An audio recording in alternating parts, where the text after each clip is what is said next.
النهاردة هنعمل مع بعض واحدة من أحلى الحلويات الشرقية. هنعمل مع بعض صوابع زينب. مش عارفة مين هي زينب بصراحة، بس اللي يعرف ايه هي سبب التسمية بتاعت صوابع زينب ياريت يقولي في التعليقات.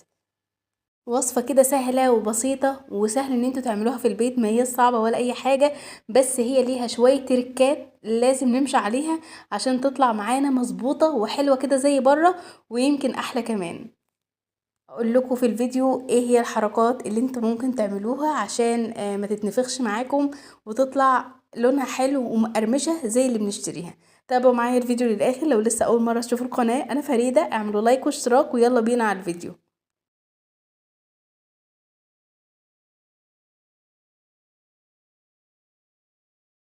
اول حاجة هبدأ بيها هو السيرب او الشربات. في بولة هنزل عندي بكوبايتين من السكر، عليهم كوباية من المية وكام نقطة كده من الفانيليا السايلة او باكت من الفانيليا البودر، وهحطهم على النار لحد ما يغلوا، وبعد كده هديها عصرة ليمونة وههدي النار واسيبها على نار هادية 5 دقايق، وبكده يكون الشربات بتاعنا جاهز. اهم حاجة في كمية الشربات لو هتعملوا اكتر من كده ان انتوا كمية المية بتكون نص كمية السكر. خلاص تعالوا بينا لعجينة صوابع زينب. في بولة بحط عندي كوبايتين من الدقيق، عليهم نص كوباية من السميد، وعليهم معلقتين صغيرين من السكر. السكر هيظبط لي لونها جدا يا جماعة، وذرة كده بسيطة خالص من الملح. بعد كده جبت المعلقة، انا كنت بوريكم المعلقة اللي انا بستعملها دي، معلقة معيارية أصغر من المعلقة المعيارية العادية اللي هي الربع. يعني أنا جبت ذرة كده من الخميرة وحطيتها ما بين صباعين كده الاتنين ونزلتها على الدقيق.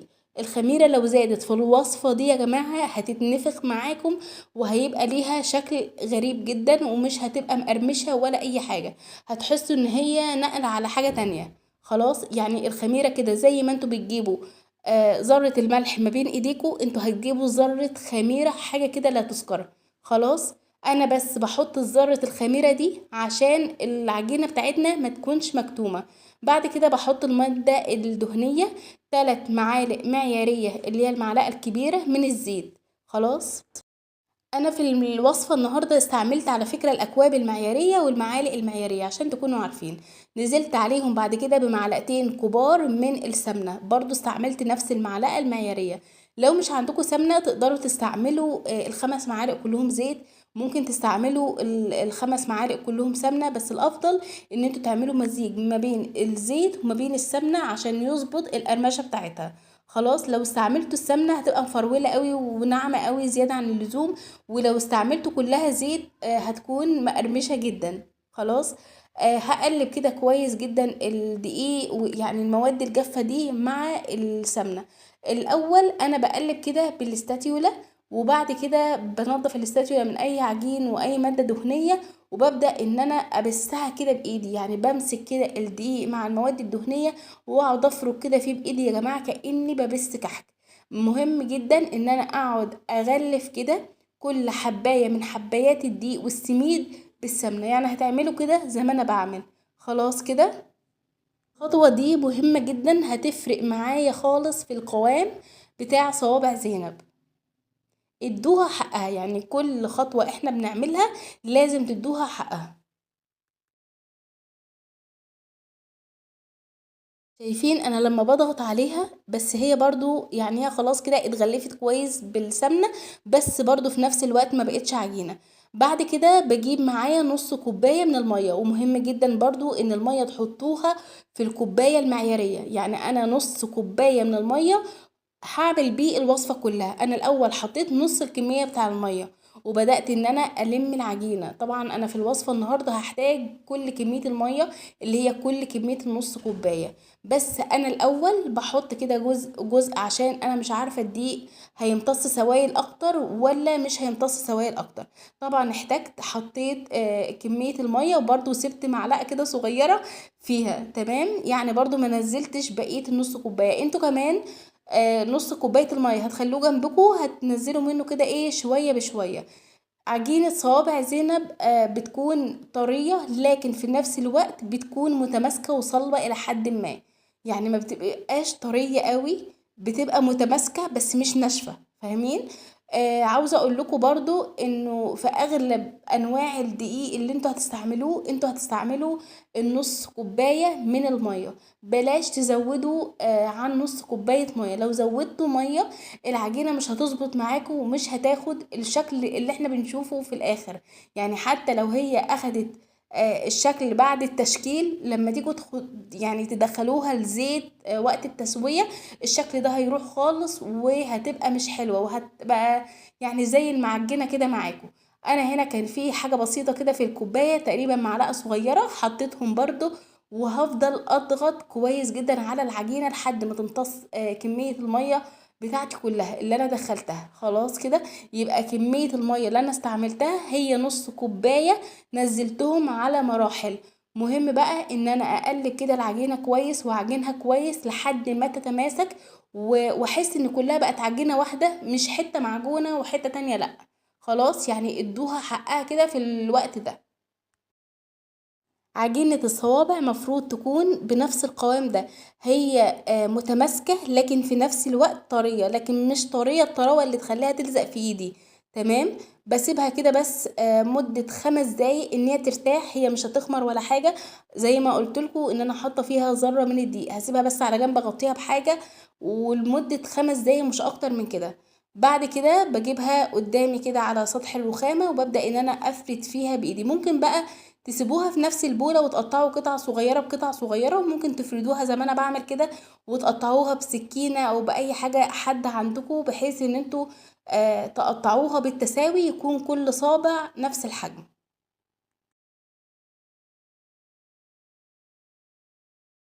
هبدأ بقى كده ان انا اقطعها. انا بعمل الموضوع ده كده لانه بيساعدني ان الصوابع كلها زي ما انا قلتلكوا حجمها او طولها يكون واحد، يعني نفس الحجم. لما تيجوا تقطعوها بلاش تعملوها كبيرة، يعني خلوها كده قطع صغيرة. هي لسه لما بتدخل في الزيت بتتنفخ وحجمها بيكبر، فبتكون احلى وقرمشتها احلى وهي صغيرة. يعني خلوها صوابعها كده صغيرة، راعوا حاجة زي كده وانتوا بتقطعوها.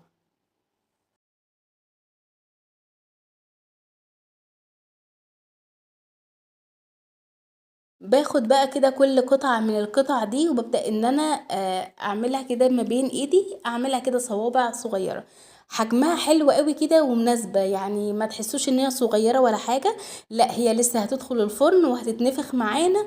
فزي ما قلتلكوا كل ما كان الصغيرة كل ما كان شكلها وطعمها وقرمشتها احلى بكتير. تمام. هخلص كل الكمية بنفس الطريقة دي. لو حسيتوا مثلا ان في صابع اكبر من التاني ممكن تشيلوا منه جزء وتظبطوها كده. يعني انا بصراحة ما وزنتهاش ولا اي حاجة، انا عملتها بالوايم كده.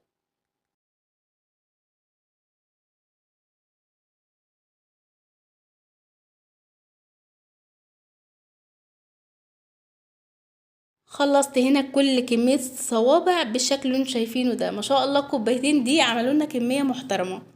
تعالوا بينا بقى نشكل الصوابع. احسن حاجة تعمل لي شكل صوابع زينب الجاهزة هي بصمة الكحك. ممكن ان انتوا تعملوها بالمصفى اللي بنشيل بيها البطاطس والحاجات دي، وممكن كمان تعملوها بالمبشرة. ولو دورتوا شوية في المطبخ هتلاقوا اكيد عندكم حاجات ممكن تعملوها بيها. طيب انا بجيب المبصمة بالشكل اللي انتوا شايفينه ده، بفرد عليه الصابع. ولما بفرده بالراحة كده وانتوا بتفردوا، يعني ما تغرزوش العجينة قوي. هي من اقل ضغط على فكرة هتاخد الشكل الرهيب اللي انتوا شايفينه ده. تمام كده. هنا انا كنت بوريكم شكلها من فوق ومن تحت. طيب انا بفردها كده بالراحة زي ما انتوا هتشوفوا معايا. بعد ما بفردها الجزء اللي فردت منه الاول كده ببدأ ان انا ارفع فيه بالراحة وواحدة واحدة، وما بضغطش على الشكل لان لو ضغطت على الشكل هيروح.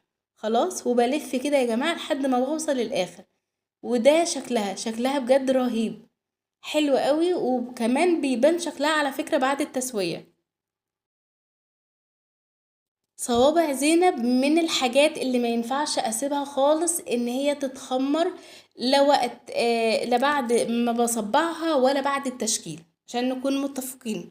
اول ما ببدأ ان انا اشكل صوابع زينب بكون حاطه كده طاسة على النار وفيها زيت غزير ومولعة عليها كده على النار وسط.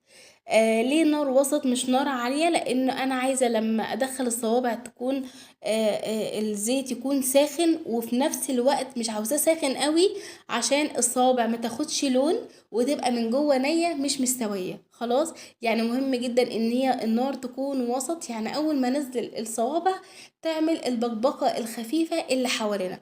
انا كل ده هوريهولكوا دلوقتي. طيب انا بعمل 10 صوابع زينب وبحطهم على طول في الزيت. انا ما بخلص كمية الصوابع كلها، ما بشكلهاش، لان لو شكلتها كلها هتخمر معايا وانا مش عايزاها تخمر خالص. صوابع زينب لو اتخمرت يا جماعة قبل التسوية، فتأكدوا ان انتوا لما تحطوها في النار يعني هتروح كده وهتبقى اشكال خزعبلية بجد، يعني مش هتبقى اي كلام. مش اي كلام، ايه ده هي هتبقى اي كلام. طيب يعني احنا مهم جدا ان احنا ما نسيبهاش في اي مرحلة من المراحل ان هي تتخمر. على فكرة هي من اسهل الحاجات بسبب ان هي ما بتتخمرش. يعني احنا كل اللي بنعمله ان احنا بعد ما بنعجنها ان احنا بنسيبها 5 دقايق بس ترتاح. لما بنصبعها بنبدأ نشكل فيها على طول. بنشكل تقريبا 7 صوابع او 10 صوابع، وبعد كده بنحطهم على طول في الزيت. كل اللي بصبعها بقى بعد كده بنزلها على طول في الزيت. تعالوا بينا نشوفها كده.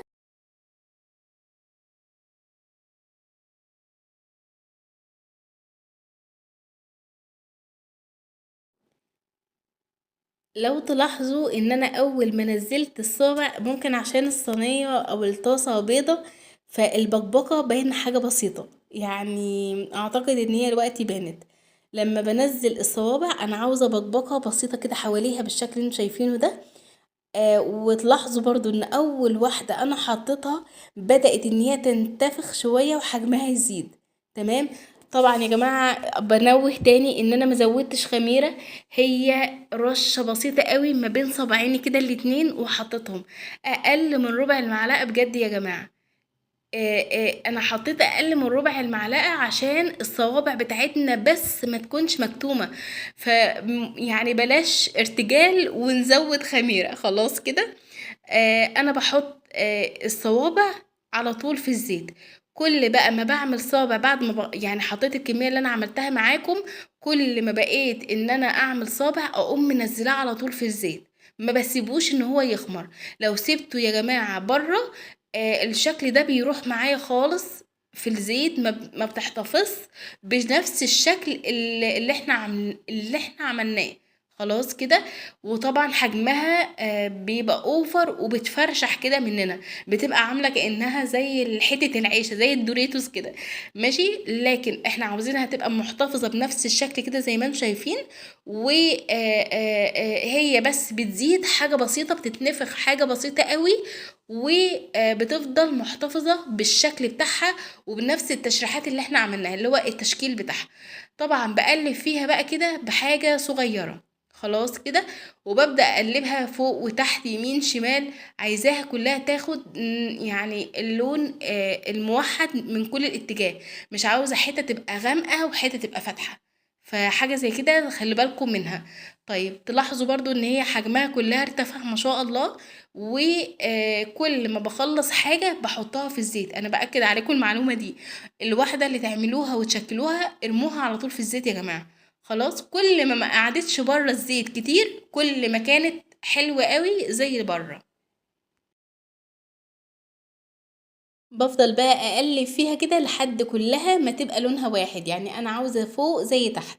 خلاص، صوابع زينب من الحاجات اللي ما ينفعش تطلع لونها ذهبي فاتح، لان لو طلعت ذهبي فاتح بعد ما احطها في الشربات هتقعد كده مقرمشة لمدة مثلا نص ساعة او ساعة بكتير وبعد كده تطرى.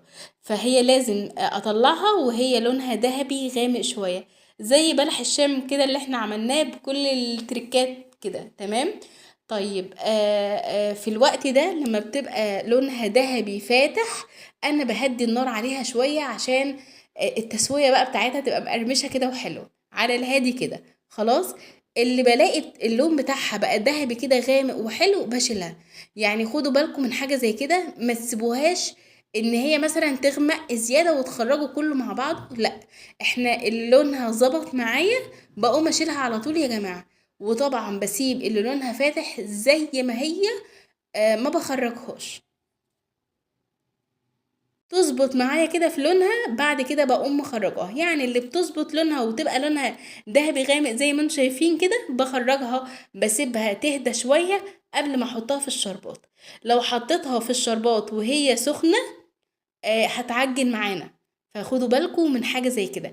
لازم تتساب كده على صينية او على طبق او على مصفى تهدى يا جماعة. يعني خلصوا كل كمية الصوابع وبعد كده نحطها في الشربات. شايفين الجمال؟ شايفين لونها؟ عاوزة اقول لكم بعد ما احطها كمان في الشربات هتحس ان لونها اغمق شوية كده زي الجاهزة، وهتشوفوا معايا كل التفاصيل دي واحدة واحدة.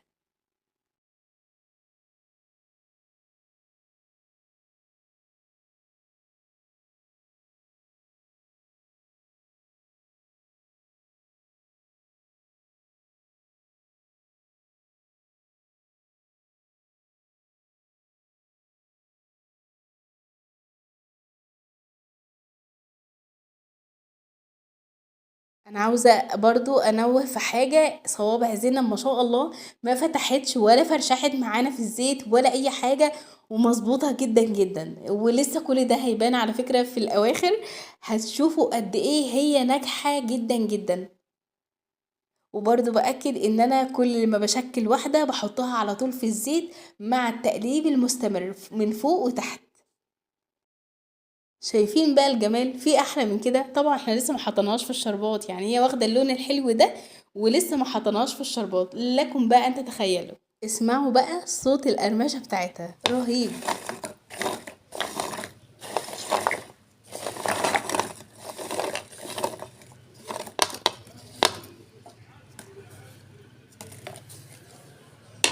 شايفين بقى الجمال؟ كل ما احطها في الشربات وتشرب كده من الشربات هتحسوا شويه ان لونها ظبط معانا اكتر. هي على فكره لونها رهيب وحلو قوي زي الجاهز بره. يعني بصوا، صوابع زينب من احلى واروع الوصفات او اروع الحلويات الشرقية، والسهلة جدا على فكرة، بس لازم تظبطوها بشكل صح. يعني كل تكة كده وكل حركة من الحركات اللي قلناها لو مشيتوا عليها هتطلعوا حلويات اصابع زينب دي احلى من بره بكتير يا جماعة. شايفين الجمال؟ بخرجها بقى كده بالمصفى وبصفيها. يعني انا بسيبها بس ايه تصفى شوية عشان لو فيها اي شربات زيادة ينزل منها او يخرج يعني. بسيبها قد ايه في الشربات؟ بسيبها يا جماعة مدة مثلا 15 دقيقة تتشرب الشربات بشكل كويس. شايفين الجمال؟ في احلى من كده؟ مهم ان انتوا تظبطوا التسوية بتاعتها عشان تطلع مقرمشة مع كل حاجة احنا قلنا عليها في العجن. خلاص. كنت هقول لكم ايه تاني؟ التقليب المستمر بيخليها تاخد اللون الحلو اللي انتوا شايفينه ده. يعني ما تسوش عليها معلش، انتوا هتقفوا شوية كده جنبها لكن هتاكلوا حاجة لذة في الاخر. وفعلا اللي هياكل من ايديكم منها هيقول لكم ايه سلامة الايادي. شايفين الجمال؟ حلوة قوي رهيبة، وفعلا طعمها كان تحفة يا جماعة. طيب نراجع مع بعض كده الخطوات المهمة عشان تطلع معانا ناجحة وحلوة كده زي اللي انتم شايفينها دي. اهم حاجة الخميرة، ذرة كده بسيطة ما بين صوابعنا الاتنين كأننا بناخد ذرة ملح. خلاص. تاني حاجة المية. المية ما تزودوش عن نص كوباية من المية المعيارية، الكوباية المعيارية. طبعا اللي استعملته كله في الوصفة الكوباية والمعالق المعيارية. يعني لو مش عندكم الكوبايات المعيارية دي يا جماعة اشتروها، لان هي فعلا بتبقى حلوة وبتظبط لينا كل الوصفات. شايفين؟ خلاص. كمان التركة التالتة ان احنا ما بنسيبش الصوابع في اي مرحلة من المراحل ان هي تخمر.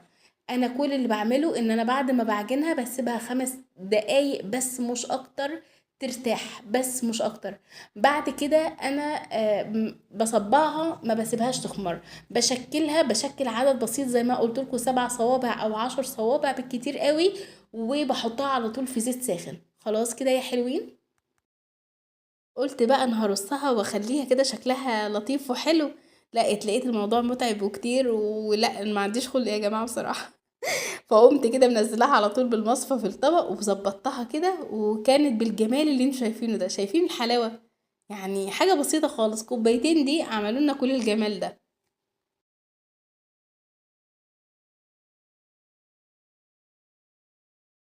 شايفين بقى شكل الصوابع من فوق كده ومن تحت؟ يعني من فوق واخدة الشكل الحلو، من تحت مظبوطة مش مفرشحة من هنا ولا اي حاجة. وتعالوا كده ناخد واحدة واتنين برضو كمان ونشوف شكلهم رهيب يا جماعة بجد. حرفيا لازم تجربوا الوصفة دي.